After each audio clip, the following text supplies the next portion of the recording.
Real-time strategy games are a niche genre nowadays, limited outside of very big names such as the Starcraft series. One other major name in real-time strategy gaming is the Command & Conquer franchise. With its first release on PC back in 1995, it enjoyed a great deal of popularity and activity for some time afterwards, before entering a period of hibernation that saw a revival for the franchise for a few years, starting in 2007 and ending in 2012.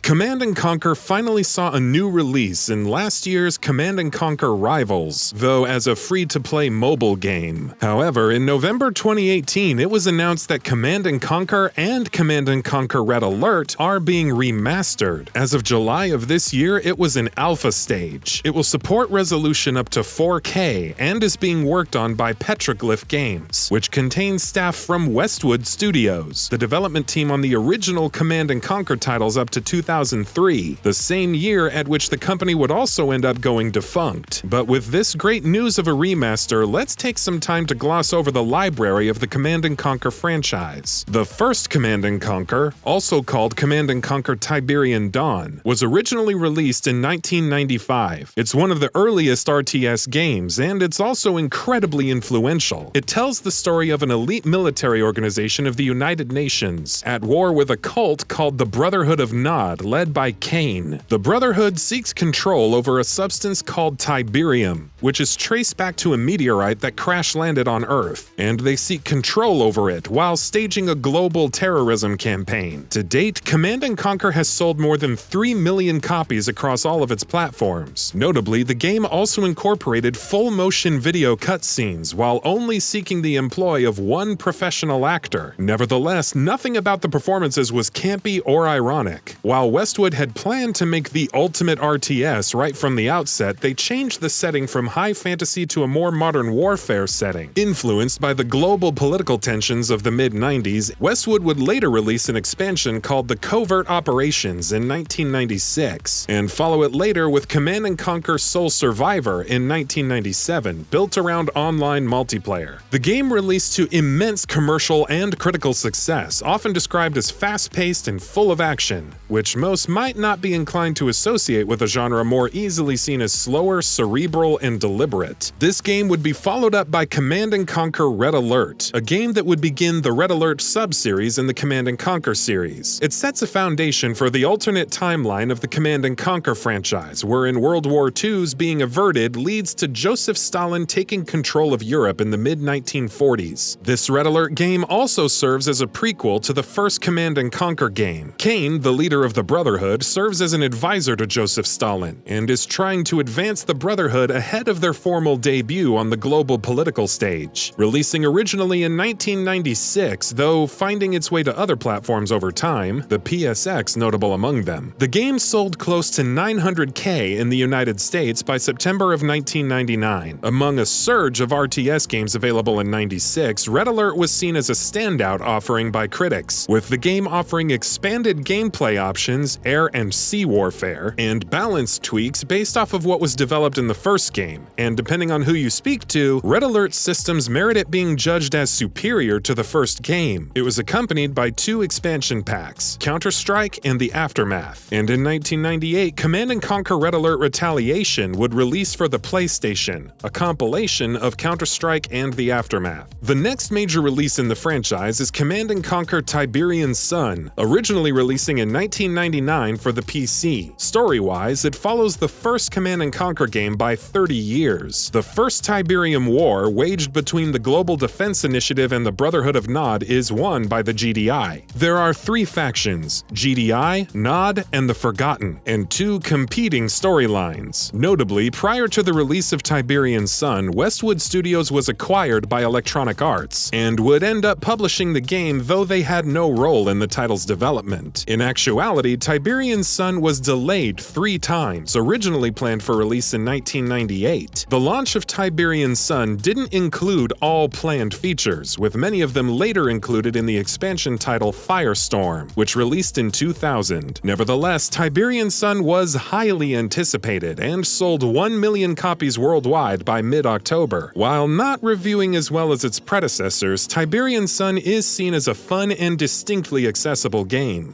Following Tiberian Sun is another title in the Red Alert series, Command & Conquer Red Alert 2, releasing for the PC in 2000. The main scenario sees the Soviet Union at war with the Allied forces, with the former taking their fight directly to the United States, after the Allies install a puppet leader as head of the Soviet Union following the defeat of Stalin in the first Red Alert game. Compared to the first Red Alert game, which Allied or Soviet Union country you play as affords you more than just a set of units based on faction, but also unique abilities or units. Red Alert 2's critical consensus is distinctly positive, especially compared to the Tiberian Sun games. In fact, Tiberian Sun was notably seen as a disappointment among Command & Conquer fans, which was partially seen as an explanation for the lower sales of Red Alert 2, alongside the growth of pirating PC games. Red Alert 2 would be followed by Command & Conquer Yuri's Revenge, named after top Soviet advisor Yuri, who is also a psychic. Yuri's Revenge is an expansion that assumes that the Allies won the conflict of Red Alert 2. Ultimately, Yuri's faction is the antagonist to both the Soviet faction and the Allied faction, with the Allies attempting to use a time machine to stop Yuri's rise to power from ever happening, as the Allies' bid to use a time machine arose from Yuri having activated mind control devices across the globe. As a companion title to Red Alert 2, Yuri's Revenge also released to positive critical consensus. The next Command & Conquer game would be a marked departure from the RTS identity it had established. Command & Conquer Renegade is a shooter that takes place during the end of the First Tiberium War, with the GDI's top Tiberium researchers captured by the Brotherhood. The player can choose to play from either a third-person or a first-person perspective. Players play through individual missions and achieve objectives to complete stages in the scenario campaign, while in multiplayer, players will either destroy the other team's base to win or accumulate more points by the end of the time limit's expiration. A sequel for the game was planned but ultimately scrapped. The same applies to a PS2 port of the game. The sequel would have taken place within the Red Alert subseries of the franchise. The game released to moderately positive reviews on the whole, with the main criticism found in the lack of sophistication in the enemy AI. Interestingly, Renegade is one of a small list of Command & Conquer games for which there are no expanded releases. Renegade would actually be the last Command & Conquer game developed by Westwood Studios, and the next Command & Conquer title, 2003's Command & Conquer Generals, was developed by EA instead. The story of this game exists separately from either the main Command & Conquer timeline or the Red Alert subseries. Instead, the United States and China are the main global superpowers, both of which are the targets of a terrorist group called the Global Liberation Army. These three organizations make up the three factions of the game. Notably for the franchise, the PC version of the game included a map editor. Generals brought the franchise back to the RTS genre, though it did depart from major conventions such as base building, ultimately reviewing well with critics. Later, in 2003, an expansion called 0 Hour would be released, which included new units, maps, and abilities, along with a host of bug fixes. All of this alongside a new mode called General's Challenge, which sees players assume the role of an in-game general and battling against other generals one by one. 0 Hour, as with Generals, reviewed well with critics. It also continued the story of Generals with added scenarios to complete. While Generals existed outside of either of the main two Command & Conquer series, the next game, Command & Conquer 3 Tiberium Wars, would mark a return to the main series, releasing in 2007. While the main story conflict sees the GDI and the Brotherhood at war with each other again in a third Tiberium War, a new faction is introduced in this game, the Skrin alien race. The main scenario campaign features 17 missions for both the GDI and the Brotherhood, and completing both will yield 4 missions for the Skrin faction. As it turns out, Westwood had apparently been working on a third Command & Conquer title back in 2001, but EA's direction would lead to the development of Generals. By 2003, Westwood Studios would be absorbed by EA, with some of the original Westwood staff leaving to form Petroglyph Games. Command & Conquer 3 would release to positive critical consensus, though reception was conflicting on the degree to which it stuck to series conventions and whether or not those established systems need further refinement amidst more evolved competitors. And sell 1 million copies a little more than 2 months after launch. It would be accompanied by the release of a novel set during the events of the game and an expansion called Kane's Wrath. Kane's Wrath precedes the events of Tiberium Wars, recounting his new rise to power following the events of Tiberian Sun, and ending after the events of Tiberium Wars. Kane's Wrath includes the PC-only turn-based global Global Conquest mode, the Xbox 360-specific Kane's Challenge mode, and the main scenario campaign, the story of which would set the stage for a fourth Command & Conquer game. Before that fourth game, EA would develop Command & Conquer Red Alert 3 and release it in 2008, thereby not only making their own spin-off but continuing both of the main Command & Conquer lines of games. One look at the box art after having viewed previous Command & Conquer games may give fans pause, but it's a reflection of EA's decision to create a different tone for the game. The story of the game is that Soviet forces elect to go back in time to prevent Albert Einstein's changing the course of history, his decision to assassinate Adolf Hitler being what led to the Red Alert series to begin with. But this action leads to the rise of a fictional Japanese faction that rises to power. As such, there are three main factions in the game: Soviet, Allied, and the Empire of the Rising Sun. Red Alert 3 earned EA some ire from fans for its use of Securom DRM. EA defended their use of the DRM, though the game is now available on Steam with a later patch that removes Securom. Red Alert 3, while largely receiving a positive critical reception, was criticized for poor netcode, but also received praise for the different art style and tone of the story. Red Alert 3 saw a standalone expansion in Red Alert 3 Uprising, along with a downloadable standalone title in Red Alert 3 Commander's Challenge. Uprising follows the events of Red Alert 3, which assumes an Allied victory, and sees 3 scenarios for the Empire and the Allies, and 4 for the Soviet Union to play through. Commander's Challenge is inspired by Command & Conquer General's 0 Hours General's Challenge, with players navigating 50 different missions. After Red Alert 3 is Command & Conquer 4 Tiberian Twilight, and in line with the subtitle of Twilight, it's meant to suggest a conclusion to the Tiberian line of games. Canonically, it follows an ending of Tiberium Wars in which the Skrin invasion was defeated. The story then continues with an alliance between the GDI and the Brotherhood, leading to the control of the rapid spread of Tiberium, which threatens the habitability of Earth. The Fourth Tiberium War, the central conflict of this game, sees the forces of the Brotherhood led by Kane pitted against wings of the GDI and the Brotherhood that are explicitly against Kane. Gameplay is very different compared to past Command & Conquer games. It's not about resource gathering and management, but about node capture and control and RPG-inspired gameplay. So much so that it's easy to see the gameplay as not Command & Conquer at all. Tiberian Twilight would see no expanded releases in its time, unlike the other RTS titles. It also originally started as an Asia-only and online-only version of Command & Conquer 3 before EA directed that the game be Command & Conquer 4. Releasing in March 2010, Tiberian Twilight ended up being the worst critically received of all mainline Command & Conquer games, with the main scenario campaign widely rejected, along with the always-online DRM built into the game and the need to play through the scenario campaign to unlock units for use in multiplayer being seen as major faults. After Twilight is Command & Conquer Tiberium Alliances, a free-to-play MMORTS browser game that released in 2012 and requires an EA Origin account to play. Players manage a variety of resources and choose between playing either as the GDI or the Brotherhood of Nod, with the concept of alliances being a key aspect of the game's design. They can have up to 50 people and are composed of one commander-in-chief and any number of second-in-commands, who will manage the rest of the alliance members. Within the alliance, players can arrange chats with each other and have rights appointed to them by commanders-in-chief or seconds-in-command, creating a unique social atmosphere. The game earned controversy when it was noticed that 2 tank designs appeared to be plagiarized from the Warhammer 40,000 franchise, with both units later being redesigned. Nevertheless, Tiberium Alliances would then be followed by Command & Conquer Rivals, the free-to-play mobile game that stands as the franchise's latest game and releasing in December of last year. The goal of the game is to destroy an opposing team's base, which can be done by using 2 launches from nuclear missile silos that are found on game maps, though bases can also be attacked directly. Immediate reception to the game's unveiling was overwhelmingly negative, though after becoming aware of the negative feedback, developers hoped that fans would give the game a chance. And that concludes our video on the Command & Conquer franchise. Prior to last year, the tone of this video may seem colored by a great deal of hope and pain, wondering when the next game would be released and what it would be. But with news of the remaster of the first Command & Conquer and Red Alert games, along with Petroglyph working on the remasters, fans can breathe a little easier for now. What lies ahead for the franchise is another question altogether. What do you hope comes next for for the franchise. Rivals has almost certainly not landed with series diehards, yet its moderately favorable reception risks a splintering direction for the franchise that may alienate fans should the remasters not take. So there's a lot riding on this remaster, but with the choice of titles and the staff involved, the product can hopefully deliver. Let us know your thoughts in the comments section below. And that about does it for this video. If you enjoyed what you watched and want to see more from GamingBolt, please hit the subscribe button. Also, don't forget to switch on the notifications bell icon next to it. That way you'll never miss any of our videos. Thanks for watching.